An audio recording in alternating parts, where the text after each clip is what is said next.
message is transmitted at the request of the Department of Defense and the Seattle Police Department. At 4:20 p.m. Pacific Standard Time, a large presence of Soviet troops was reported at the docks near the King Dome in the Alaskan Way Viaduct.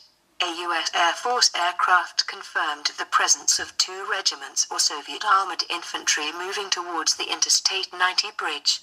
Their immediate intention appears to be the capture of Seattle and the surrounding suburbs. If you are in the greater Seattle area, you are required to evacuate immediately. All residents that remain do so at their own risk. The following areas must also evacuate immediately: Western King County and Western Washington, including Seattle and northwestern Pierce County in western Washington. Suggested evacuation routes are State Highway 99, Interstate 5 and Interstate 405. Other routes may be used as well. Do not carry any firearms or weapons. Do not approach soldiers in a threatening manner.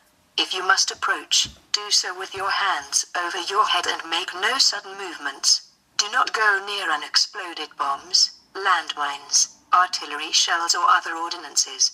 These are dangerous and could explode at any time.